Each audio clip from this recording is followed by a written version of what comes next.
Bruno, antes da gente abrir para as perguntas, o nosso diretor, Bruno Espindo, vai fazer um pronunciamento. Pode ir. Ih, tem jogador aí, boa será? Tarde. Do Bruno Henrique, deve falar. A gente queria aqui, em nome do Flamengo, deixar clara a nossa indignação com o que aconteceu ontem no jogo, em termos da arbitragem e outras situações. Para deixar claro, o Flamengo já se posicionou algumas vezes de forma oficial na relação com a CBF, com o presidente da comissão de arbitragem, com a comissão de arbitragem, questionando alguns erros de arbitragem que foram cometidos em jogos do Flamengo. Com frequência, nós vamos à CBF em agendas oficiais para olhar os lances no VAR, para fazer esses questionamentos. Então, para que fique claro a todos que esse trabalho é feito para defender o direito do Flamengo. Em especial, ontem a gente ficou muito indignado com o que ocorreu. Um árbitro que não está preparado para um jogo desse tamanho, para sofrer o tipo de pressão que ele sofreu. Ele dobrou a pressão que ele sofreu, cometeu erros inaceitáveis no jogo. Um pênalti sobre o Everton Ribeiro, com uma carga faltosa nas costas, que é, inclusive, tema de vídeos explicativos da CBF, do que é uma carga faltosa, o que não é, uma carga lateral, ombro a ombro, uma carga nas costas. É inaceitável o árbitro não marcar um pênalti tão claro como esse, mais ainda o VAR não revisar.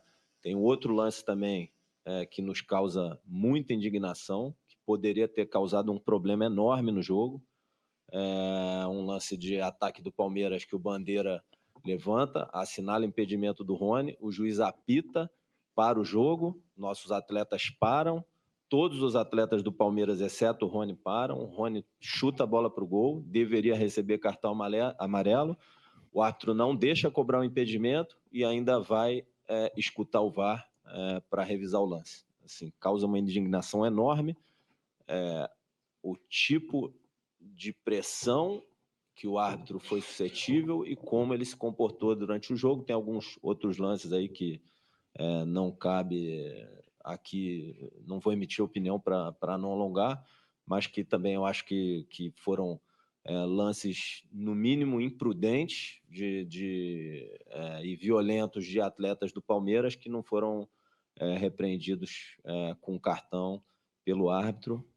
E a gente espera que isso não ocorra mais, tanto esse tipo de escala em um jogo dessa grandeza e no contexto que ocorreu, com um membro da comissão técnica do Palmeiras questionando idoneidade e lisura dos árbitros e da comissão de arbitragem, e o Palmeiras fazendo pressão pública sobre a arbitragem.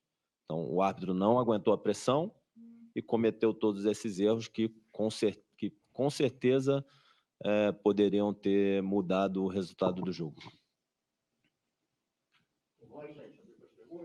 Perguntas. Boa tarde, Braz. Boa tarde, Spindel, canal Rafa Melo. Braz, eu queria te perguntar se teve alguma atualização na situação do Claudinho, se essa lesão sofrida no amistoso, acho que ontem, né, contra o Fenerbahçe, se preocupa o Flamengo, de certa forma. Não tem nenhum maior problema, é só uma pancada na coxa mesmo, nada demais. Guardadas as devidas proporções, foi o mesmo problema, não a mesma jogada, mas foi o mesmo problema que aconteceu com o Ayrton Lucas. Eu não sei se vocês se recordam, um dia antes da gente fechar, de concluir toda a contratação, ele teve uma pancada enorme, a gente foi bastante questionável, vai contratar um jogador que está machucado, que não sabe o grau de lesão. Não é bem assim, porque quando acontece situações como essas, a gente redobra, né, o departamento médico do Flamengo redobra as atenções e os cuidados em relação ao que se pede em exame. Então, assim, não tem, infelizmente, não tem absolutamente nada que aproximou mais ainda o jogador do Flamengo nas questões financeiras, nas questões negociais, não tem absolutamente nada, mas quanto em relação à lesão, até agora não nos preocupa. Boa tarde, Braz. Boa tarde, Spindel. Agora de um outro jogador, né? Tem alguma atualização em relação ao De La Cruz? Nenhuma. É o que eu falei. O River está sentado em cima da multa contratual, perto de 16 milhões de dólares à vista, e isso é inviável para o Flamengo. À vista, hein? Braz Spindel, boa tarde. Marcos Coelho, Rádio Tupi. Muito se fala das contratações, sendo que na última coletiva até foi mencionado por vocês que o River precisaria vender porque todos os times precisam vender. Eu acredito que seja um movimento natural que inclui o próprio Flamengo.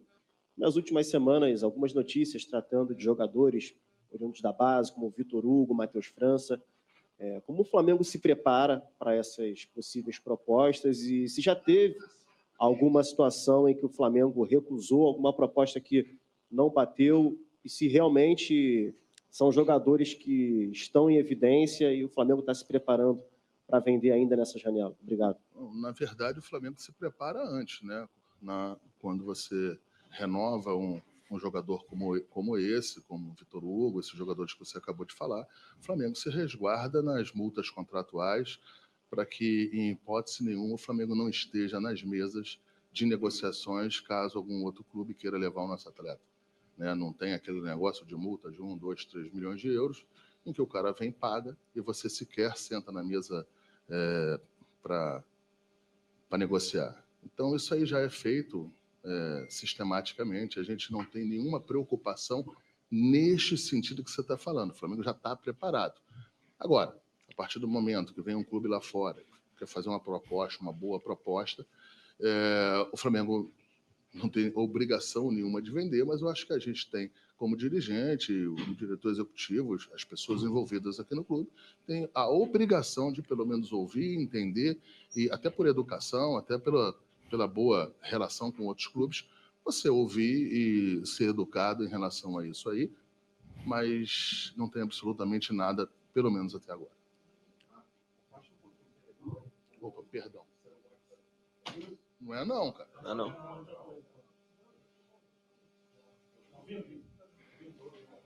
Tá tendo interferência no áudio. Mas não é não, tá assim. Agora ficou mutado. Parou não. O telefone fica sempre aqui. Tá conferindo aqui o som, né, dos microfones. Boa tarde, Braz. Aqui. Foto do Spindel, tudo boa tarde, ok Braz, agora. boa tarde, Spindel. Vocês ainda não falaram sobre esse assunto, um assunto da semana passada, que é o Diniz na seleção. Queria ouvir a sua opinião. Muitos torcedores do Flamengo ficam meio preocupados se ele pode prejudicar o Flamengo em alguma data FIFA e tudo mais, e queria ouvir a opinião de vocês, do Spindel também, se puder complementar. Pergunta boa, eu estava com medo dela. Assim, eu acho que nos anos 80, 90, tiveram situações em que o técnico da seleção era do clube, né? Eu não me lembro. Assim, você vê assim, o Tele com São Paulo, eu acho. Depois, não me lembro mais. Mas, enfim, você tinha essa característica em alguns lugares do mundo nos anos 80, 90. Assim, eu vejo como a situação mais difícil é a própria do Fernando Diniz, é a própria do jogador. Eu acho que ele pode ter algum desconforto em algumas convocações. É evidente que numa convocação em que a gente entenda que vai atrapalhar o Flamengo, aqui a gente não vai elevar o tom em relação a isso, apenas a gente vai reclamar da mesma maneira que a gente sempre reclamou, a gente só vai ser coerente. Não é porque é o Fernando Diniz, que é um bom técnico, um técnico que eu gosto pessoalmente, eu tenho uma boa relação, uma relação